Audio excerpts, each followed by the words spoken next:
A fotografia da alma que hoje vai ser revelada tem contornos definidos, contrastes vivíssimos, em que o claro-escuro nos entusiasma.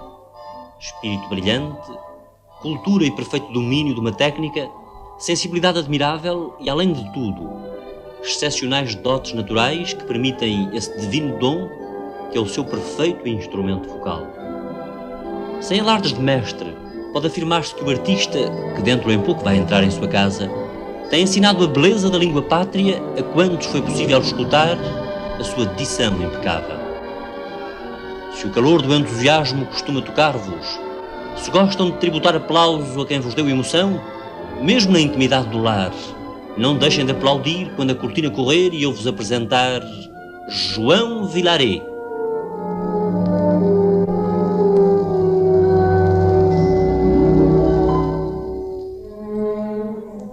João, se não te importas, vamos começar de uma forma tradicional nas nossas entrevistas.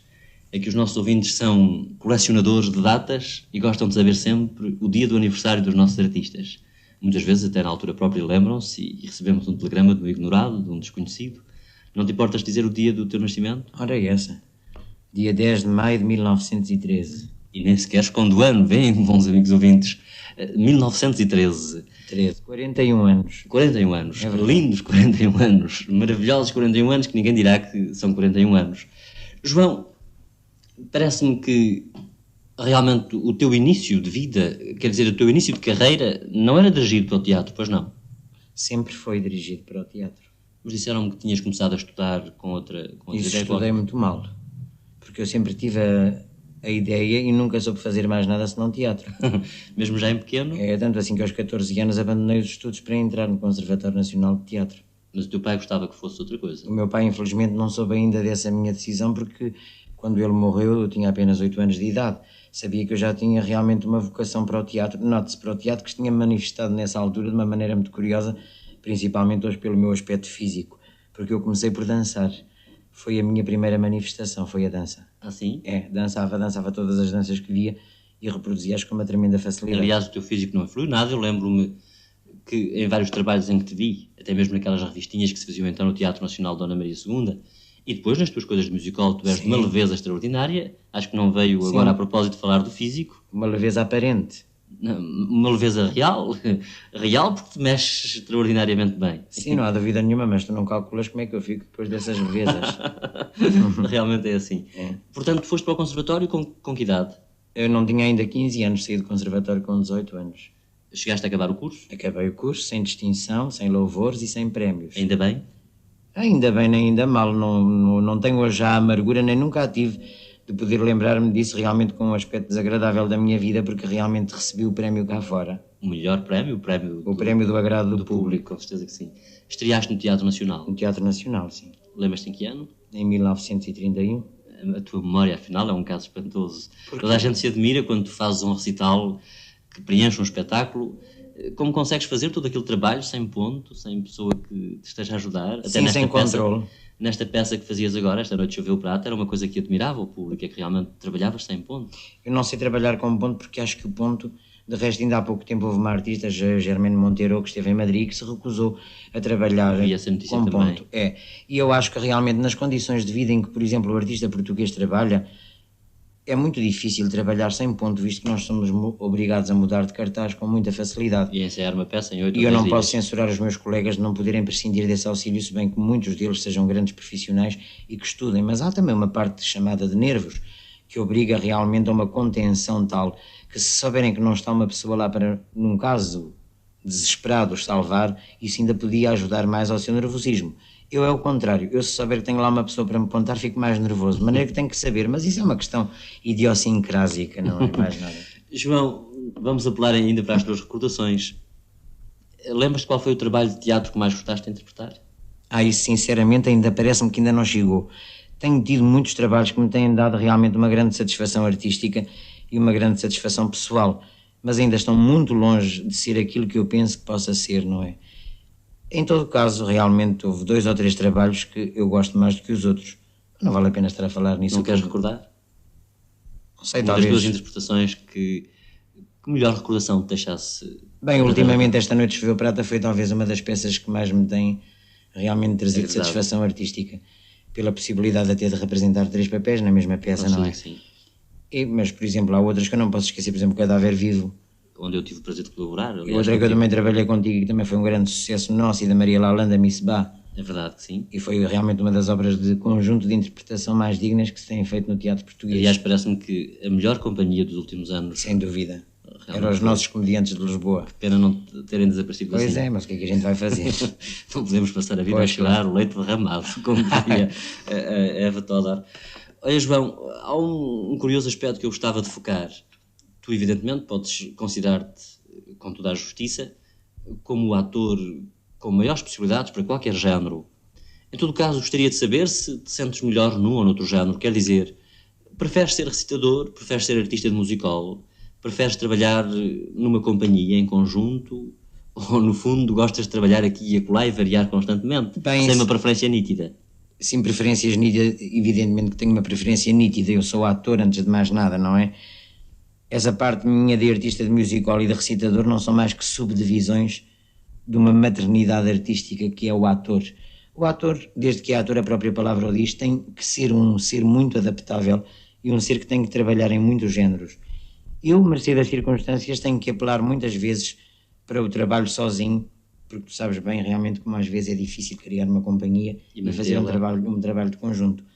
Mas a coisa que mais me custa, e se eu vou dizê-lo sinceramente como uma confissão, e acho que estas entrevistas gostam muito de ouvir estas coisas, não é? Pois a coisa que mais me custa é ser chamado de declamador. Tens razão, porque não és um declamador, não és um sou. artista. Eu acho que a coisa mais pejorativa que existe para um artista que diz versos é chamarem-lhe declamador. Felizmente eu não te chamei de declamador. Não, mas recitador, sim. Eu acho que todos os artistas têm a obrigação de saber recitar e de saber dizer versos, porque a edição é a base de uma arte que, afinal de contas, vive da palavra. Eu, quando dou um recital, se às vezes, quer dizer, me deixo transportar, se me deixo levar, digamos, por aspectos teatrais e exagerados da questão, no fundo não é mais que sinceridade e de que realmente que aquilo que se chama aquilo que não nos pertence. Mas, dentro da medida do possível, eu tenho cada vez procurado mais depurar essa minha arte e libertá-la de excessos e de declamações. Torná-la íntima, torná-la humana, torná-la realmente cada vez mais próxima do coração das pessoas. E acho que não é aos gritos nem a declamar que a gente consegue lá chegar, não achas? Acho que estás a dar um magnífico exemplo de autocrítica que não é vulgar. Realmente um ator consegue chegar a essa conclusão e fazer a crítica de si próprio, atingiu uma altura na sua carreira que é muito de aplaudir. Verifico exatamente que estás no melhor caminho possível a condizer de forma clara com todos os êxitos obtidos. Parece-me, em todo caso, que nunca houve exageros na tua forma de recitar, porque naturalidade não quer dizer corriqueiro. Quando somos naturais, e tu sabes isso muito bem, não podemos esquecer a forma de interessar o público, e era essa, aliás, e continua a ser, com certeza, a tua forma. Teatralizar a poesia de forma a entusiasmar e a criar emoção no auditório que tu tinhas. Sim, o problema é muito difícil de resolver assim numa entrevista, porque ele tem-me preocupado muito e eu já estive até quase para deixar de recitar. Não acredito. Palavra de honra, porque primeiro a minha arte de recitar começou em recitais, e os recitais têm, como é que hei de dizer e empregar a palavra um pouco, quer dizer, um pouco banal. Tem uma freguesia. Há fregueses para recitais, não é? Pessoas gostadores de arte, gostadores de poesia, pessoas que gostam muito de ouvir realmente poemas que às vezes adormecem nos livros e que não adquirem aquela outra dimensão que é a voz humana, não é? Paul Valéry dizia que um poema só é realmente vivo no dia em que é recitado. Isto dá-se com muita poesia, com outra às vezes eu acho que nem se lhe deve tocar por respeito, porque é tão íntima, tão pura, que eu às vezes acho, e de resto nos meus programas sempre procuro fazer isso. Nunca exagerar, quer dizer, a escolha. Eu vou direto aos poemas e aos poetas que eu acho que são recitáveis, porque há muita alta e grande poesia que não é recitável. E então não lhe fazemos um serviço, nem aos autores, nem ao público, de lhe dar, porque podemos profaná-la. E essa coisa de profanar é uma coisa que eu tenho muito medo. Tens realmente razão.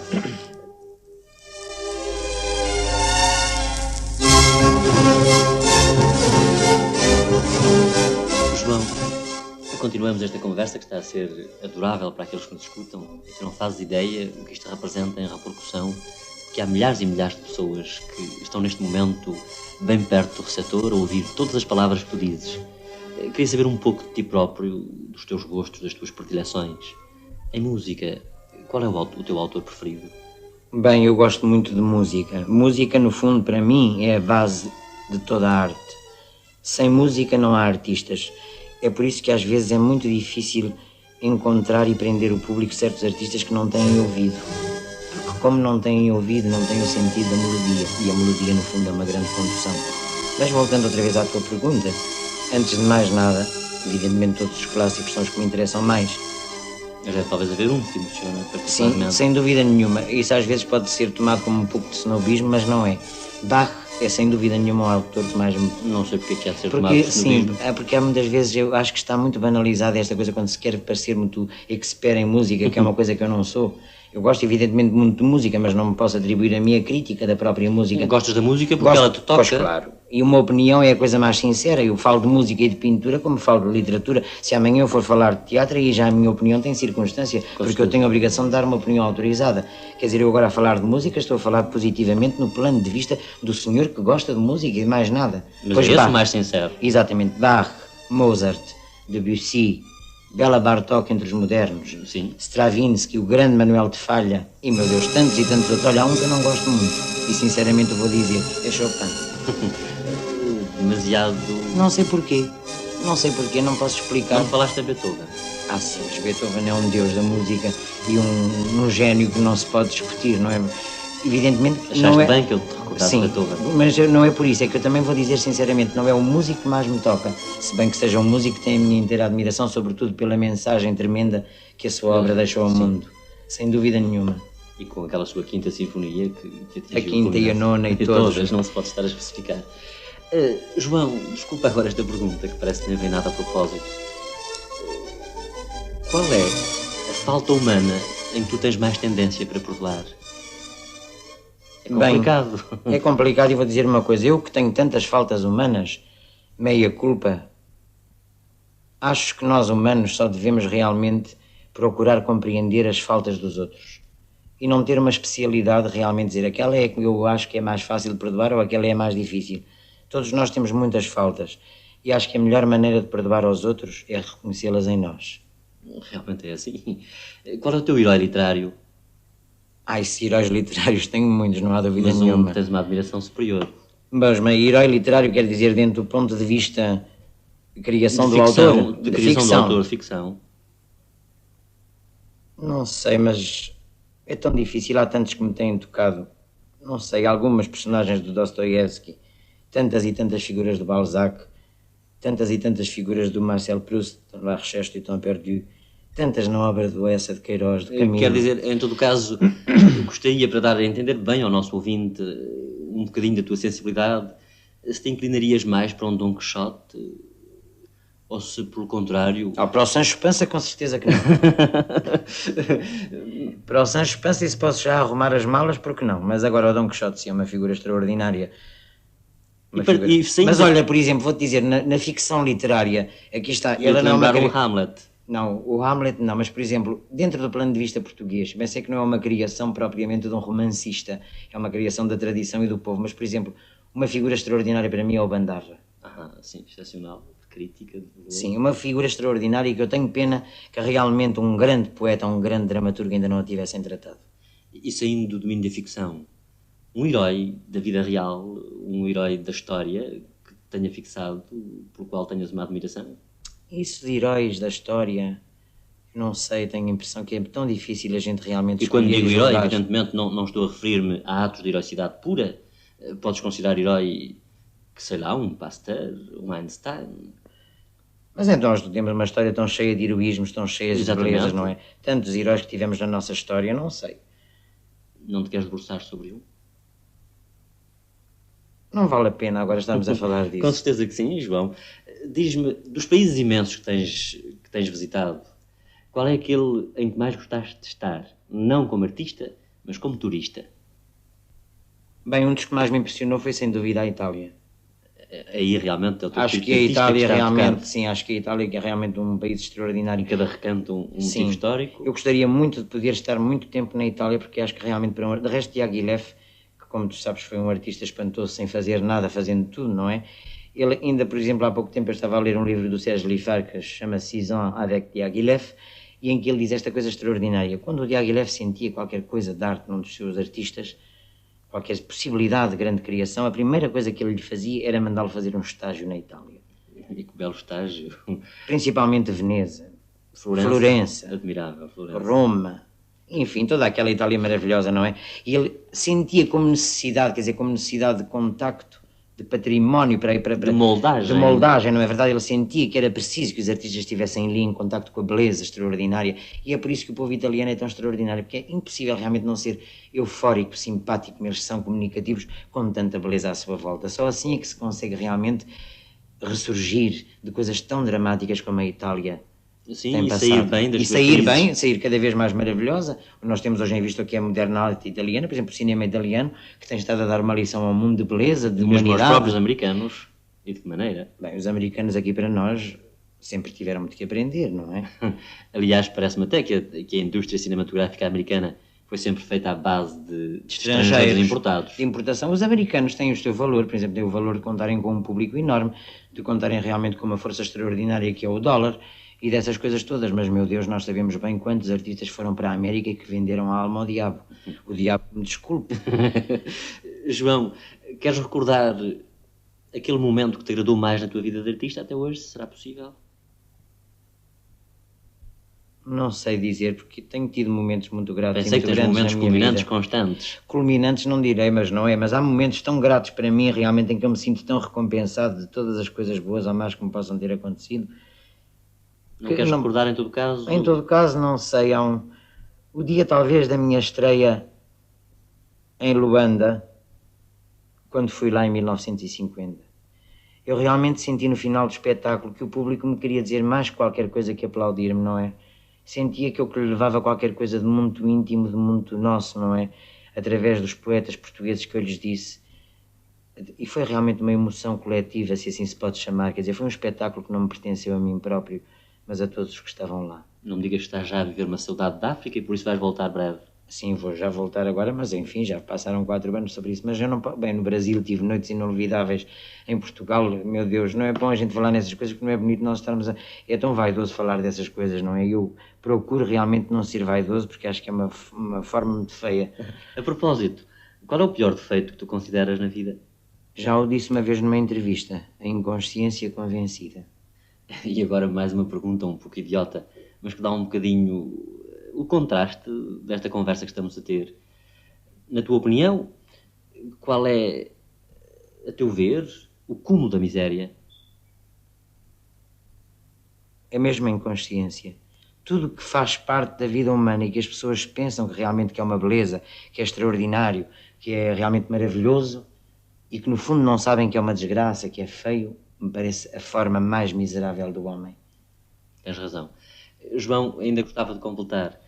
Portanto, não há a menor dúvida de que gostavas de ser artista e estás contente com a tua profissão? Muito contente. Tens algum sonho para realizar na tua carreira? Tantos papéis que ainda tenho para fazer, tantas peças que eu vou com certeza morrer sem fazer. Mas uma figura clássica talvez gostasse de gostava muito de fazer, por exemplo, o Rei Lear, gostava de fazer o Henrique VIII, gostava de fazer o Tartufo, gostava de fazer o Cyrano de Bergerac, tanta coisa que eu gostava de fazer. Não gostavas de ter uma companhia tua? Gostava, mas primeiro gostava de ter 7.000 contos, que era para poder ter a certeza... De perder 6.000? De que perdia... Não, 7.500. João, então, quer dizer aos nossos ouvintes que vais partir agora dentro de 2, 3 dias para a África? Sim, terça-feira 13 vou para a África. Terça-feira 13? Bom agouro. Com certeza eu também gosto de 13. Também. Vais de avião? Não, vou no barco no Império. Portanto, para descansar uns dias a bordo? Sim, para descansar agora uns dias a bordo. E quanto tempo de torneio? Bom, muito pouco tempo. Talvez um mês em Angola e um mês em Moçambique, porque eu só vou fazer esta noite Choveu Prata e não me posso fazer contar com muitos espetáculos em cada cidade e terei bastantes a percorrer, não é? Portanto, só 2 meses em África? Sim, devo Mas sem voltar. compromisso, por acaso houver... Bem, por compromisso eu não tenho praticamente nenhum compromisso que me obrigue ou a ficar ou a voltar. Estou perfeitamente à vontade para o poder fazer, mas eu conto estar aqui assim no princípio da época de inverno para me apresentar num espetáculo em Lisboa. O espetáculo de comédia? Desta vez talvez não será, mas não é inscrição nenhuma, antes pelo contrário, é uma publicidade. Penso fazer um espetáculo musical, mas não uma revista. Dirigido por ti? Sim, com uma inteira responsabilidade, pelo menos minha. Gostava, porque isso dá-nos uma sensação de originalidade, com certeza. Sim. E o público hoje está farto da água mole, da coisa igual. Bem, o público tem muita razão, porque realmente, praticamente ele tem estado a ver a mesma revista há 22 anos. Houve agora uma tentativa uma relativa tentativa de renovação por parte do Salvador, que foi bem compreendida pelo público. Muito interessante, o resto, Salvador é um artista que eu muito admiro e um grande profissional que mereceu o êxito inteiro que teve. Mas eu refiro-me a uma estrutura de espetáculo totalmente diversa do que estamos a É preciso realmente, não é bem totalmente diversa, porque às vezes um excesso de originalidade vai cair na banalidade. Não é isso, é uma questão, quer dizer, como é que é dizer, de abandonar umas fórmulas tidas como boas para ir para outras que não sei se são boas, se são más, mas que pelo menos não estão trabalhadas.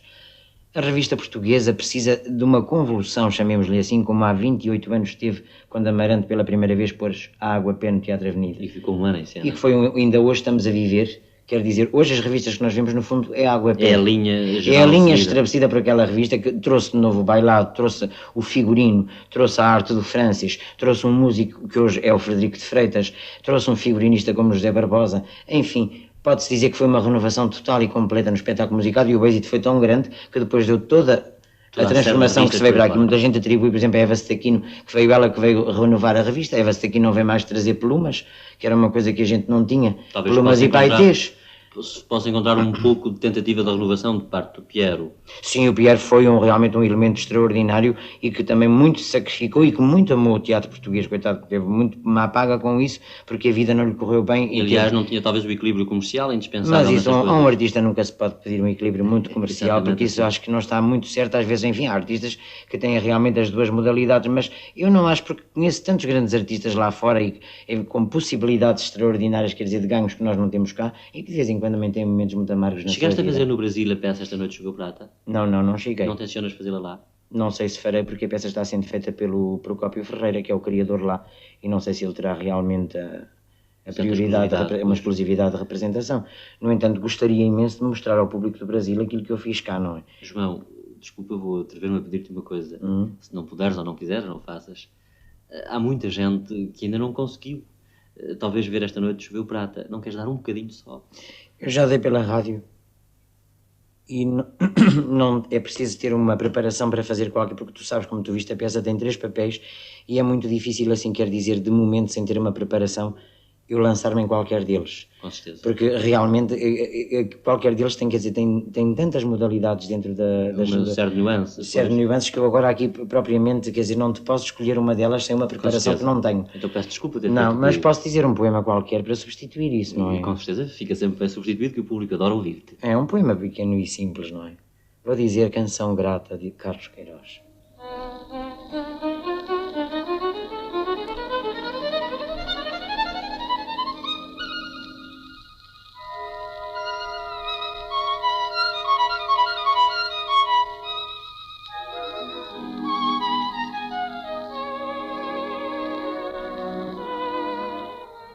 Por tudo que me deste, inquietação, cuidado, um pouco de ternura é certo, mas tão pouco. Noites de insônia pelas ruas como um louco. Obrigado. Obrigado. Por aquela tão doce e tão breve ilusão, embora nunca mais depois que a vi desfeita, eu volto a ser quem fui, sem ironia, aceita a minha gratidão, que bem me faz agora o mal que me fizeste. Mais forte, mais sereno e livre e descuidado, sem ironia, amor. Obrigado. Obrigado por tudo que me deste. Foi uma pena a morte ter arrebatado tão cedo desta vida o nosso querido Carlos Queiroz. Não há dúvida. Era realmente um poeta. João, ficava eternamente a conversar contigo. Tenho a impressão que vamos ter imensos ouvintes que vão gostar de te ouvir, que vão adorar escutar-te. Mas há um ouvinte que vai gostar mais de qualquer outra. Quem é? A tua mãe. Que neste dia, naturalmente, em que vai a nossa entrevista para o ar, já não estás em Lisboa e para ela será uma grata recordação, mais um momento em que tens junto dela ouvir-te através dos companheiros de alegria. Ai, muito obrigado por essa ideia, porque realmente é uma ideia que me toca muito. E eu gosto muito da tua mãe. Portanto, aqui a saudamos os dois, não é verdade? É. João, boa viagem, bom êxito e manda um postal para dar notícias tuas aos nossos ouvintes. Está certo, obrigado.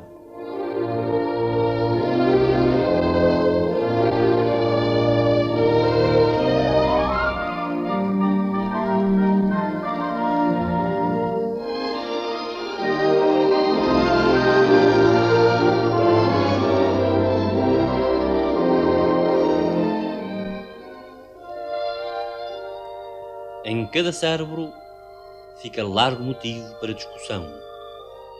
A elasticidade do espírito de João Vilaret, hoje traduzida em imagens radiofónicas, foi motivo de agradável prisão junto do receptor de rádio.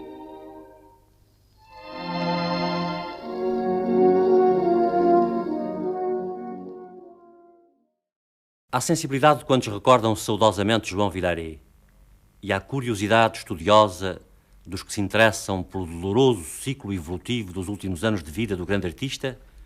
Oferece neste disco, em complemento da entrevista, a gravação de momentos culminantes da festa de homenagem realizada no Teatro de São Luís em 1960. João Vilaret julgava ter vencido a longa enfermidade que durante meses o afastara da arte de que era eleito criador e da profissão que tanto honrara. Era necessário restituir-lhe a confiança em si próprio, demonstrar-lhe que continuavam intactos o entusiasmo e a dedicação do público, que sempre dispensou a mais entusiástica admiração. Daí a iniciativa da festa da homenagem, onde se entregaram as insígnias da Comenda da Ordem de Santiago, com que havia sido agraciado com a maior justiça. O Teatro de São Luís, totalmente repleto, viveu uma das suas noites mais vibrantes. Tendo no palco à sua volta a grande maioria da classe teatral e o que há de mais representativo no mundo das artes e das letras, João Vilaret ouve o Dr. Luís de Oliveira Guimarães pronunciar o elogio caloroso da sua brilhantíssima carreira de ator e de recitador. De pé, em aplausos fortíssimos, o público saúda um dos seus artistas mais queridos. Sucumbido pela emoção e pela fragilidade de uma convalescença ilusória, Vilaret faz apelo ao que lhe resta de forças para dizer alguns poemas. Sua voz embargada pela comoção perde a tónica dominadora para tornar-se angustiada. Nesse momento inesquecível, o monstro sagrado não impõe o seu talento, nem hipnotiza a multidão com o habitual fascínio das suas vibrantes interpretações. Consciente da precariedade da condição humana, o grande artista não empolga, comove e comove-se até às lágrimas.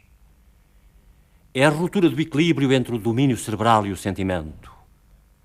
As palavras dos poetas recitados têm eco diferente. Tremendo arrepio percorre toda a sala, a fazer pressentir a pungente tristeza de uma despedida próxima.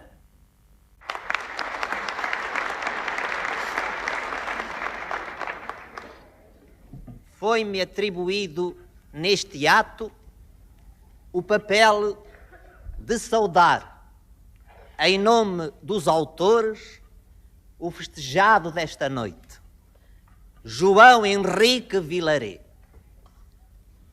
Talvez muitos de vossas excelências não saibam que João Vilaret se chama Henrique, mas julgo oportuno declará-lo, dado que estamos em plena quadra de comemorações henriquinas.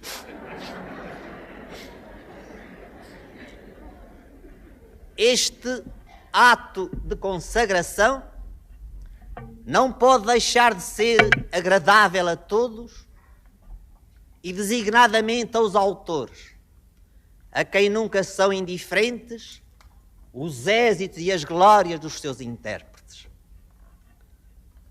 Nasce-se autor e nasce-se ator. Não é autor nem ator quem quer. É preciso que Júpiter tenha dado essa costela de ouro. João Vilaret nasceu ator. Aos 5 anos já representava.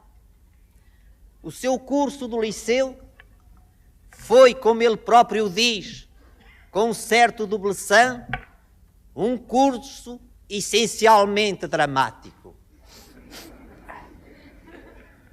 Depois ingressou no conservatório, onde conquistou o seu diploma de artista.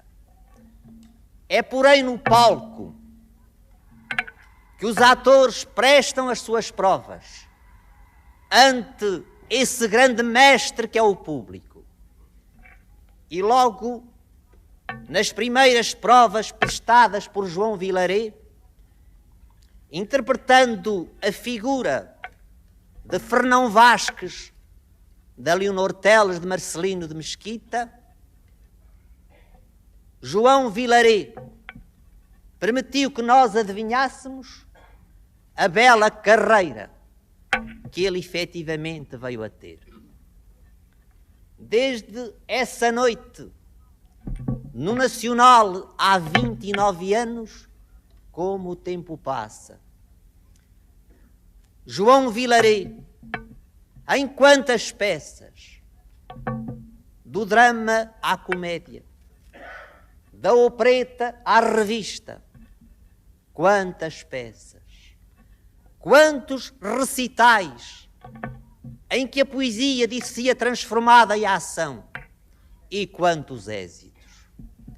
É essa carreira excepcionalmente brilhante que se quis agora assinalar, concedendo-lhe a comenda da Ordem de Santiago, que dentro em pouco a nossa querida e gloriosa Palmira Bastos vai colocar-lhe ao peito. Minhas senhoras e meus senhores, quando há tempos Félix Bermudes foi condecorado pelo governo com uma comenda semelhante a esta, Félix Bermudes perguntou ao amigo que jubiloso lhe levara a notícia: a comenda de Santiago para mim, mas porquê, se eu nunca combati os moiros? De facto, quando falamos em Santiago, vem-nos logo à lembrança os combates contra os infiéis. Mas há, minhas senhoras e meus senhores, várias espécies de infiéis. E uma das maneiras de os combater é pela arte e pela literatura. Por isso, fica bem, no peito dos artistas e dos escritores, as insígnias de Santiago. João Vilaré tem sido um intrépido combatente nesta luta contra os infiéis. Porventura, desmentindo a teoria daqueles que afirmam que os bons combatentes de uma causa devem ser magros. Em todo o caso, é conveniente esclarecer Vossas Excelências que João Vilaré era magríssimo. Um belo dia, ou por outra, um mau dia, teve uma doença que o obrigou a um longo período de repouso. Foi nesse período de repouso que lhe aconteceram dois factos memoráveis. Leu o primo Basílio e engordou.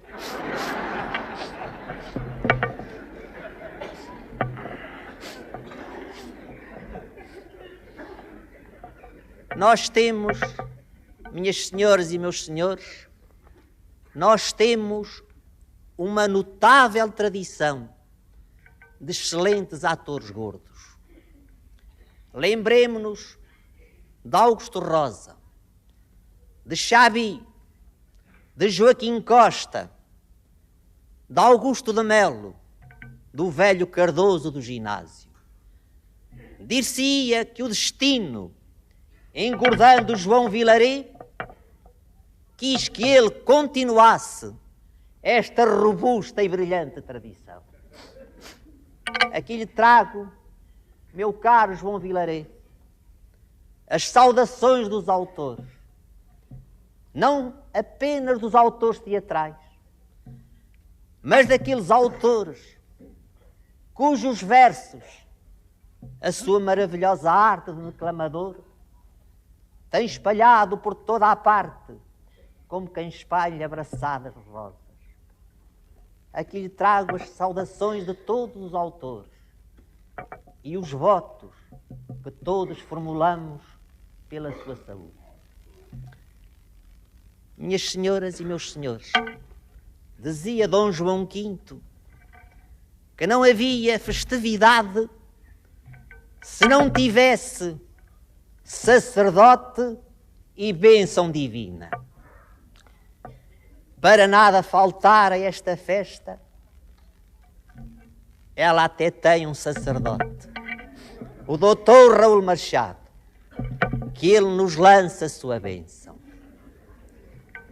Mas, qualquer que sejam as bênçãos ou as homenagens que se prestem a um ator, nenhuma dessas homenagens pode comparar-se àquela representada pelas palmas do público. Meus senhores e minhas senhoras, de pé, uma salva de palmas a João Vilarejo.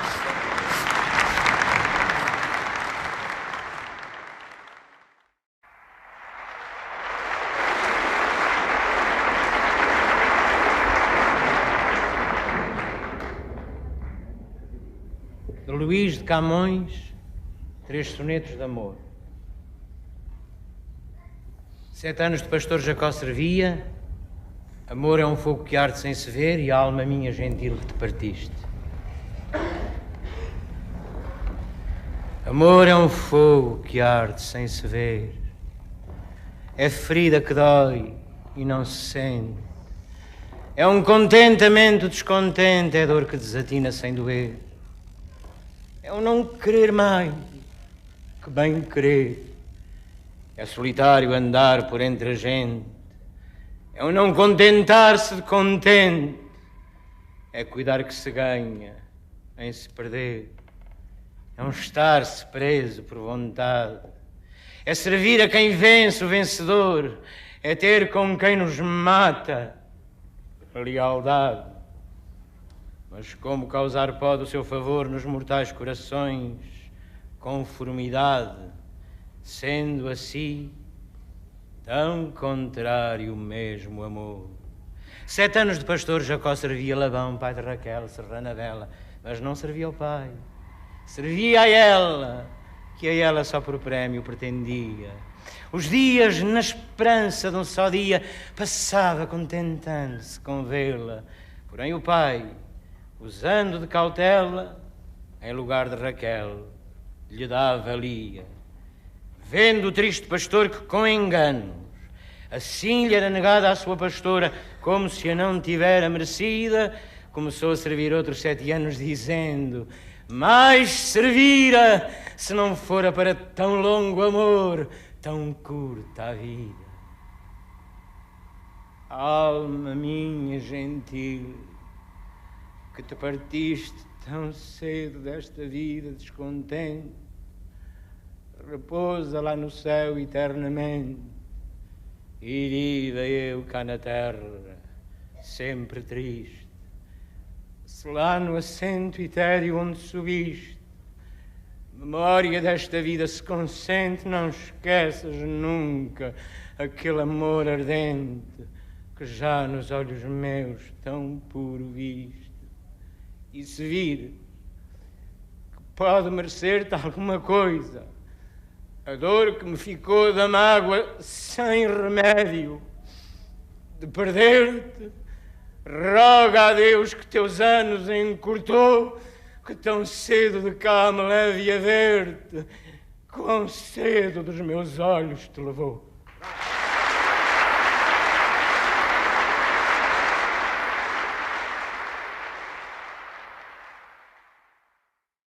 De Ribeiro Couto, menina gorda.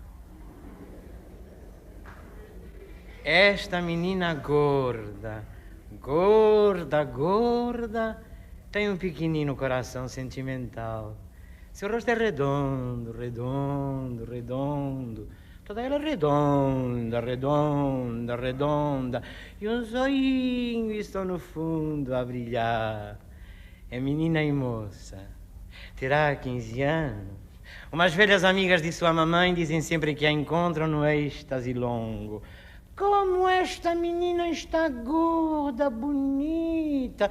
Como esta menina está gorda, bonita. E ela ri de prazer. Seu rosto redondo esconde um zoinho no fundo a brilhar. Às vezes no quarto, diante do espelho, ao ver-se tão gorda, tão gorda, tão gorda, ela pensa nas velhas amigas de sua mamãe e também no rapaz que a olha sorrindo quando toda manhã ela vai para a escola. Ele gosta de mim. Ele gosta de mim. Eu sou gorda, bonita, e os dedos gordinhos pegando nas tranças têm carícias ingênuas diante do espelho.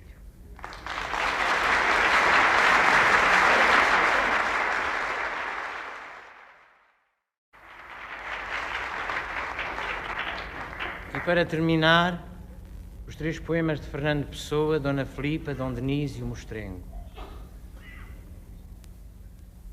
Que mistério houve em teu seio que só gênios concebia? Que arcanjo velar veio teus sonhos maternos um dia? Volve a nós teu rosto sério, princesa do santo grau, humano ventre do império, madrinha de Portugal. Na noite escreve um seu cantar de amigo, plantador de naus a ver, e ouve um silêncio, um múrmuro consigo, é a voz dos pinhais que como um trigo de império ondula, sem se poder ver. Arroio esse cantar jovem e puro, busca o oceano por achar, e a fala dos pinhais, marulho obscuro, é o som presente desse mar futuro, é a voz da terra ansiando pelo mar. O mostrengo que está no fim do mar, na noite de abril, ergueu-se a voar. À roda da nave voou 3 vezes a chiar e disse: quem é que ousou entrar nas minhas cavernas que não desvendo, meus tetos negros do fim do mundo? E o homem do leme disse tremendo: El Rei Dom João II. De quem são as velas onde me roço? De quem as quilhas que vejo e ouço? Disse o mostrengo e rodou 3 vezes rodou, imundo e grosso. Quem vem poder o que só eu posso, que moro onde nunca ninguém me visse, e escorro os medos do mar sem fundo. E o homem do leme tremeu e disse: El Rei Dom João II.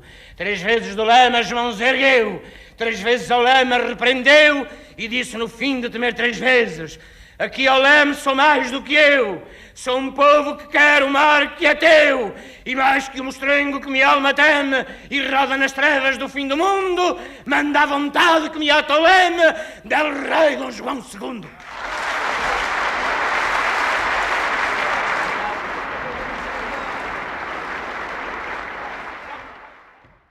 Estou muito cansado, mas vou-lhes dizer mais um soneto.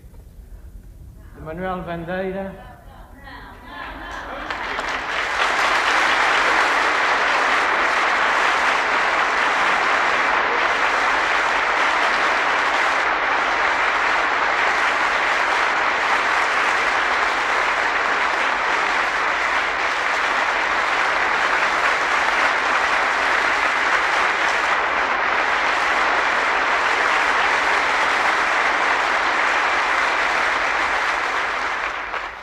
Quando n'alma, apesar da tua raça, um signo de apagada e de tristeza, busca ela sempre a glória que não passa no teu poema de heroísmo e de beleza. Gênio purificado na desgraça, tu resumiste em ti toda a grandeza. Poeta e soldado, em ti brilhou sem jaça o grande amor da pátria portuguesa. E enquanto fero canta e claramente da estirpe que entre perigos sublimados plantou a cruz em cada continente, não morrerá sem poetas nem soldados a língua em que cantaste rudemente as armas e os barões assinalados.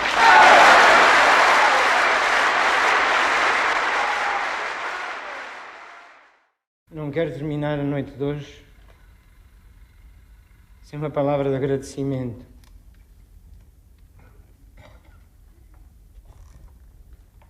Agradecimento ao Sr. Ministro da Educação Nacional e ao Governo Português que me deu esta condecoração. Agradecimento ao Cenáculo Tábua Rasa pela oferta deste colar e pelo interesse que manifestou para que ela me fosse dada. Agradecimento à gloriosíssima Palmira Bastos, que acaba de me dar. Agradecimento a todos os colegas queridos que vieram junto de mim, a todos os elementos da rádio, da televisão, do cinema, escritores, autores que estão presentes. Agradecimento muito grande ao meu querido amigo Vasco Morgado, a quem neste momento não chamo empresário.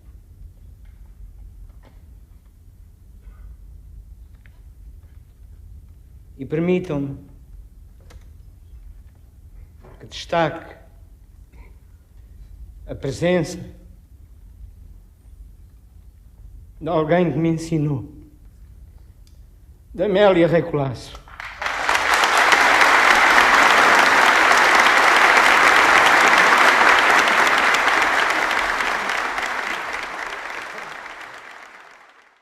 E o último, para vós, que foram os únicos que nunca falharam, que sempre estiveram presentes nas horas boas e nas más.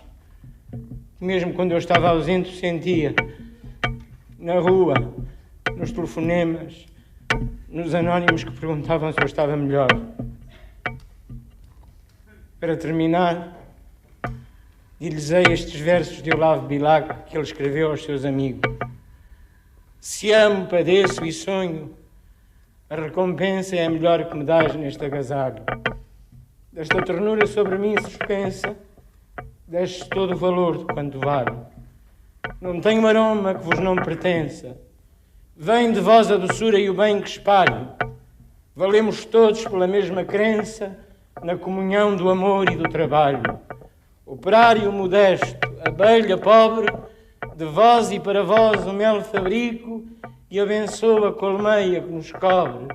Só do labor geral me glorifico, por ser da minha terra é que sou nobre, por ser da vossa gente é que sou rico.